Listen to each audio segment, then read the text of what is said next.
What is up, guys?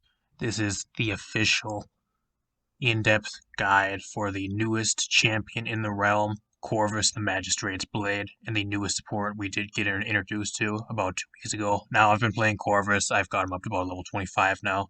All the Corvuses you guys do see are going to be, if they are level 50, they actually are legit levels now, so there's nobody that can bullshit you and say that they got a level 50 Corvus within like the first 2 days. In reality, they bought like 30 levels, any more of that stuff. But before we do get into this, be sure to leave a like. And if you guys want me to do more videos like this in the future, subscribe and share this video. It really helps me out. So, Corvus, the Magistrate's Blade. Corvus is our newest support champion in the realm. What do we know about Corvus? I'm just going to give you guys a little bit of a gist on his full kit real quick. Its opinions on how his playstyle overall really is and how he's going to be doing in the ranks next season and stuff like that. His base weapon, Officer's Pistol, it does 70 damage every 0.07 seconds, and 105 for headshots, which does headshots. The only thing that's kind of really bad about it is it has severe fall off. Past like close to maybe medium range, you ain't gonna be doing that much damage. So pretty much the same thing as like a Genos weapon, but just a little bit worse. Um, his heal, Abyssal Reconstruction. It's a 350 base heal over 0.05 seconds, and then it turns into a 800 burst heal 0.5 seconds later. So, and it's on a 4-second cooldown. So, Chronos is definitely going to be something you want on this champion. It's probably the most crucial item you do buy on him. I'd say Chronos, then Cauterize, and then stack whatever you want after that. Maybe Nimble. His other ability, Mark of Fate. Mark an ally to have them receive a proportion of the healing done to allies, or increased healing effects. Increased effects if healing them directly. So if you have somebody with a Mark of Fate, which is pretty much the same thing like Genos Mark, and you mark them, you heal them when they have the same mark, they'll actually get increased healing and slightly more healing than somebody that doesn't have a mark. Very cool. That was only a 2-second cooldown. His movement ability, Projection. Pretty much you just throw your dagger and it pretty much locks onto the environment. You teleport to it. And it also does 600 damage with one of his talents. It does damage and slow if you hit an enemy by it. And then his ultimate, probably one of the cooler ultimates in the game. I do think it's a little bit underwhelming, but I think it's probably one of the cooler ultimates in the game. Entropic Breach. You rise up into the air, gaining I think 60% DR in the air. Pretty much it's a slow, big AoE that slows and damages enemies for 15% of their max health every 6.25 seconds. Really cool ability. I do think it's a bit underwhelming though, at least currently. As you guys are seeing, this is currently going up during the Darkness&Dragons patch. So if they do buff anything or anything does get changed in the future, just to let you guys know that that's what I'm going off of currently. Now, as for Corvus, do I think he's a good champion currently? I do think he's a very solid healer. He's probably one of the better burst healers in the game. Now, he's not in ranked currently yet, which could very well change in the near future. But as of right now, he won't be in the ranked play for at least another 3 months. So, unless we have some type of patch between then, which I don't think we will. But I think he will be very solid in ranked. I think the only thing that kind of holds him back, I think his heal is on a bit of a large cooldown if you don't buy Chronos. I think until you get like Chronos 3, his heal is a little bit underwhelming. It's just not enough healing, at least for too high of a cooldown in my honest opinion. I think that's something that really needs to be changed with him in the near future. But overall, as a playstyle, it's going to be more of like a backline healer, similar to like a Genos, but just not really as safe. You can do decent damage. You're not going to really be doing too much poke damage. One of the things I like to do is just follow like 1 or 2 DPS around and just go from there. So you have somebody to protect you. Your mobility isn't that great. It's a decent mobility, but it takes a long time to teleport, and most of the time when you do teleport, you end up getting killed during it. So you have to throw it ahead of time before you see somebody shooting inside you. Apart from that, you get kind of dove a little bit easy if you don't see them. So just some things to keep in mind. As for items, Chronos, Cauterize, Nimble. He moves very slow if you don't have Nimble. I think Nimble's a really good buy on him. I wouldn't really buy Wrecker. I'd maybe buy Morale Boost is great on him. Kill the Heal if you want some extra self-sustain. Overall, just stuff like that. But apart from that, if you guys have anything else to add that I did not go over, just pretty much overall summary and gist on Corvus. Before I do get into the loadout section and explain loadouts, let me know in the comment section down below. Here I'm going to tell you guys some loadouts and pretty much go over the talents in this next part of the video. Now, getting into the loadouts part of the video, I got a couple good loadouts I think that are really solid. Now, let's first discuss his talents. The default talents you're going to unlock by just buying him. Dark Gifts. Your marked ally gains 15% crowd control reduction, 10% CDR, and 15% reload speed increase when they are healed, and they are actually healed for 50 every 1 second. So it's pretty much kind of like a Genos mark, but just for one person. It can only be limited to one person, and it gives them a shit ton of benefits.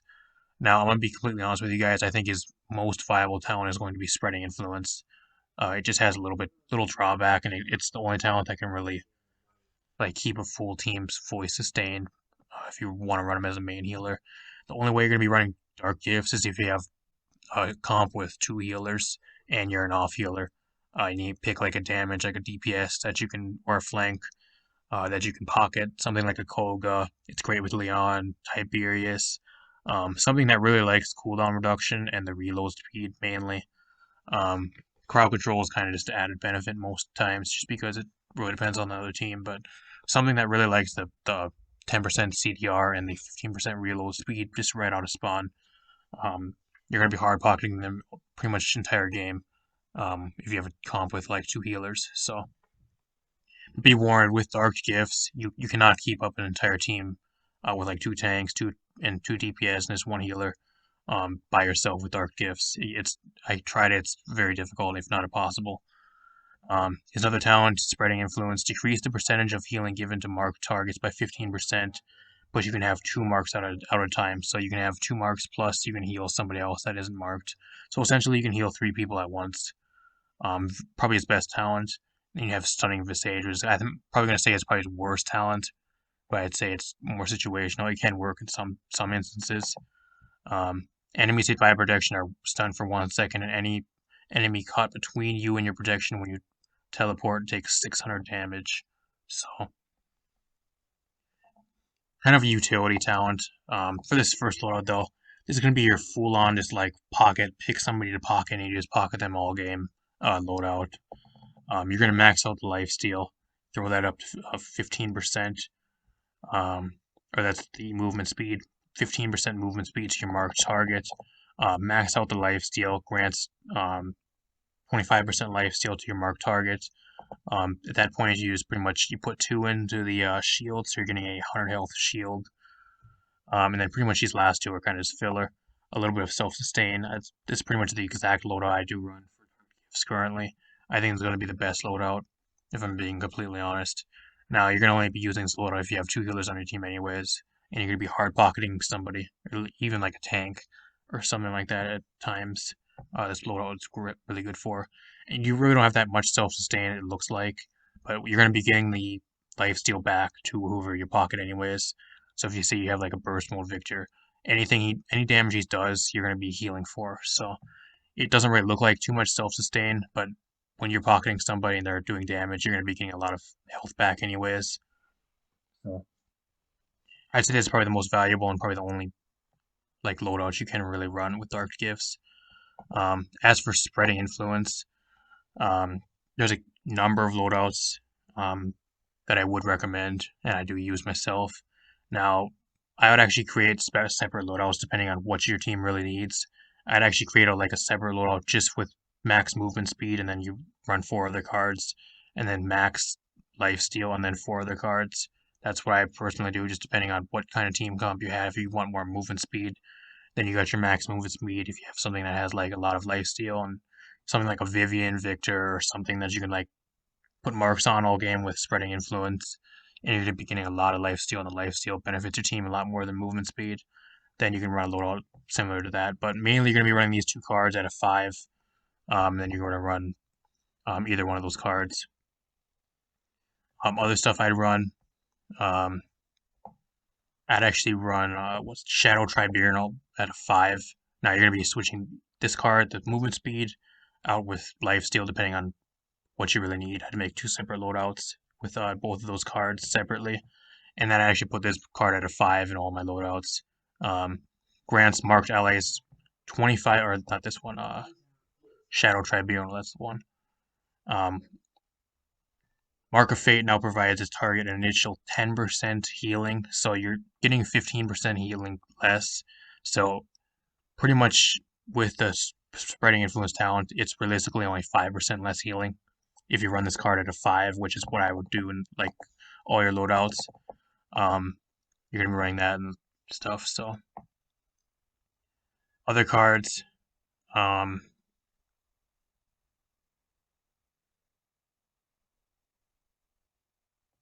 I'd actually put New Resolve as a filler card. That's a decent filler.